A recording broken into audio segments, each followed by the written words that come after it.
جی غامدی صاحب السلام علیکم۔ وعلیکم السلام۔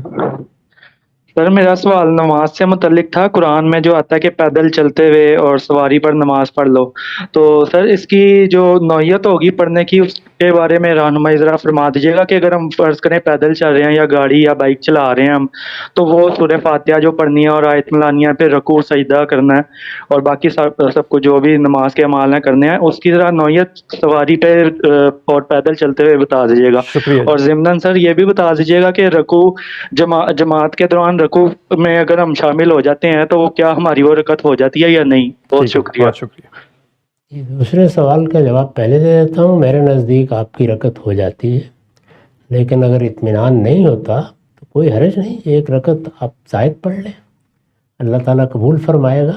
جی لیکن بہرحال رکعت ہو جاتی ہے۔ جو پہلی بات آپ نے پوچھی ہے اس میں یہ گزارش ہے کہ ہر سواری کی نوعیت الگ الگ ہوتی ہے۔ ایک زمانے میں سواریاں وہی تھیں جو اللہ نے پیدا کی ہیں، کوئی گھوڑا ہے، کوئی گدھا ہے، کوئی اونٹ ہے اس پر سوار ہے، تو وہاں کچھ اشارے کیے جا سکتے تھے۔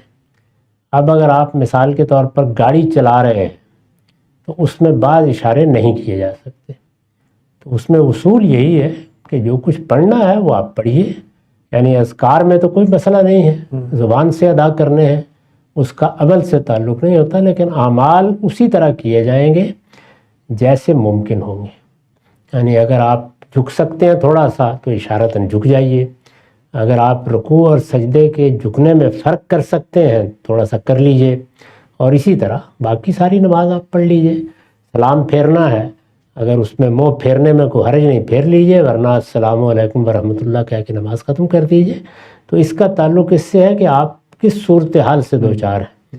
اب مثلاً جہاز میں بیٹھے ہوئے ہیں، یا آپ گاڑی چلا نہیں رہے، آپ اس کے پیچھے بیٹھے ہوئے ہیں، ساتھ بیٹھے ہوئے ہیں، پھر سارے اشارے کرنے ممکن ہوتے ہیں۔ جی تو اس کا تعلق اس سے ہے، جو آپ کی صورتحال ہے اس کے لحاظ سے پڑھ لیجئے، اللہ تعالیٰ قبول فرمائے۔